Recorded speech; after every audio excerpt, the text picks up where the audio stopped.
Alright, so I'm just here. I just want to come here and just tell you how loved you are by the Father.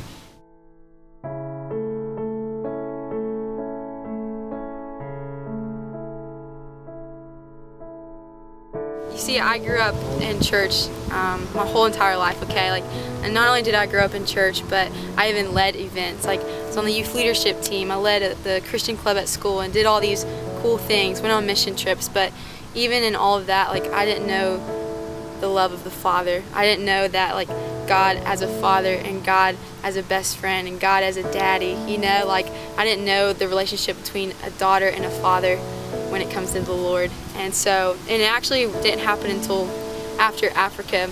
And in Africa, one of my leaders, he constantly was asking us to receive love, just open your heart. That was his phrase, open your heart and receive love. And the whole time I was just like, hello, I've been to church my whole life, I know love of God. And it wasn't until the end of my first semester of college that I realized that I did not know the love of the Father, because for the first time I experienced and encountered the love of the Father. And at that moment I realized that I just caught a glimpse of the rest, I just caught a glimpse of His love. And in that moment, the Father overwhelmed me and consumed me with His love, and He showed me who I am as a daughter. He showed me that I'm His little girl that He loves to be with, that He loves to dance with and twirl up in the air, and He looks at me as a daughter, and all He wants to do is take me on these journeys just to get to know me and so that I can get to know Him, and that's all it is. And so it's not about all these things you can do to earn more love or get closer to His love, or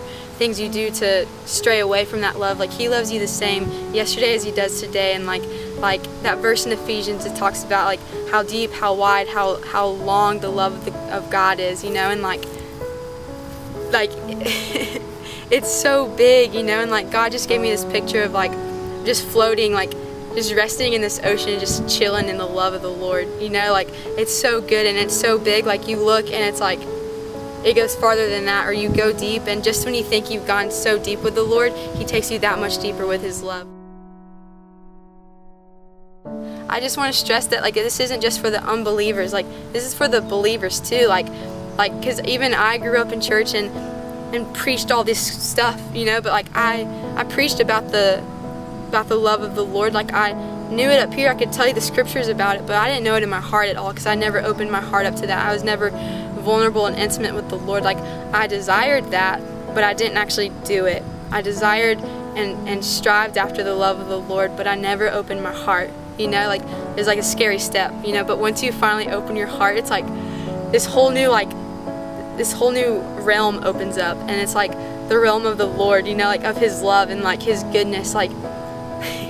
He loves His kids, He delights in us.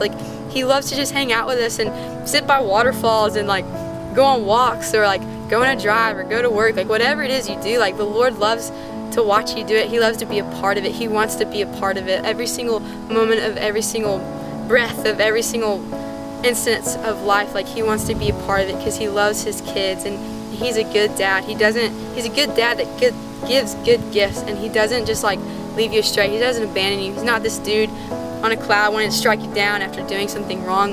He just loves you. Anything that you hear that is condemning, that's not of the Lord, because the Lord only speaks love. He only speaks life, and He only speaks truth. So anything that is a lie, anything that is condemning, wherever it comes from, I don't care. That's not the Lord, because my daddy doesn't say condemning things. My daddy says only good things, because He loves me as a daughter. He loves me exactly where I'm at. Before I realized His love, and the same when I realized His love. Didn't matter. He loved me the same.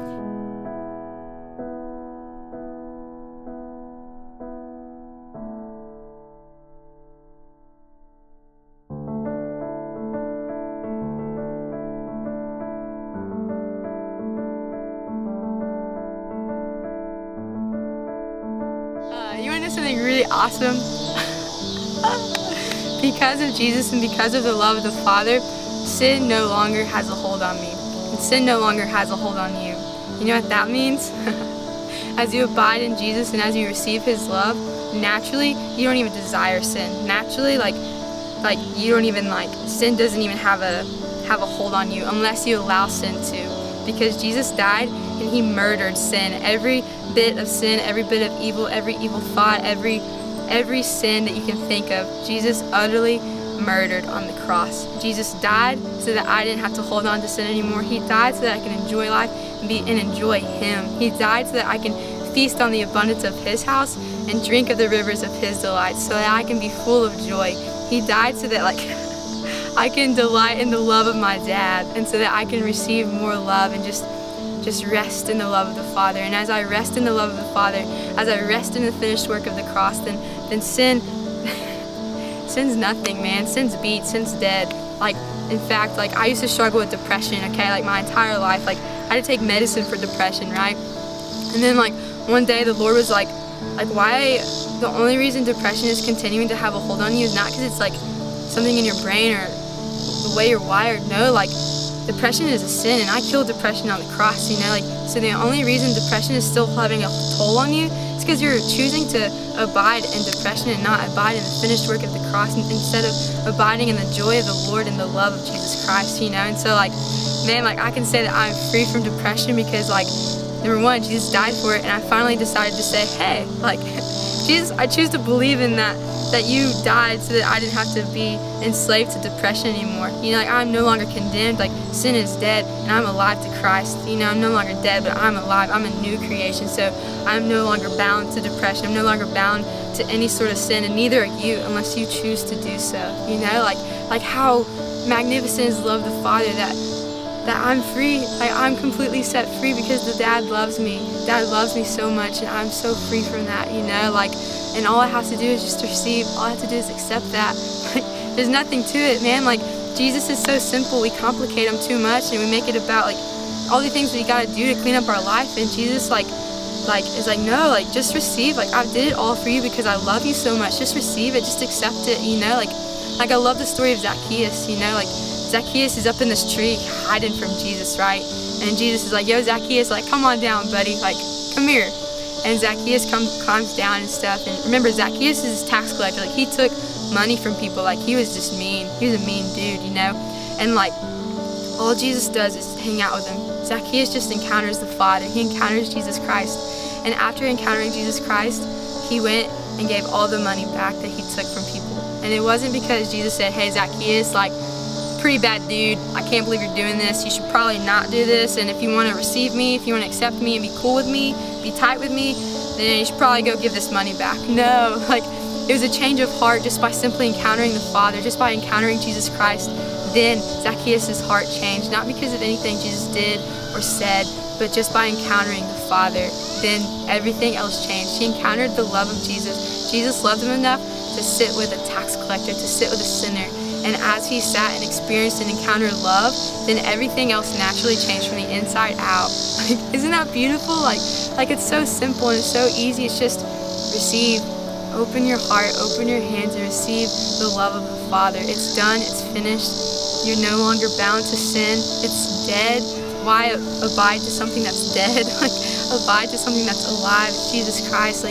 Receive His love and be radically changed from the inside out. And naturally, everything else falls into place because you know how loved you are, and you know who you are, you know who your Father is, and you simply do as the Father does and say what the Father says, and you just receive love. And that's what life is all about. It's just receiving love, delighting in the love of the Father, and just walking in the love of the Father. And then everything else naturally just falls into its place because you have nothing to fear. There's nothing to lose because you know how loved you are. So that's just the cry of my heart, is that you just know the love of your Dad. He so delights in you. He only sees good in you. He chooses you. You are His beloved daughter, His beloved son.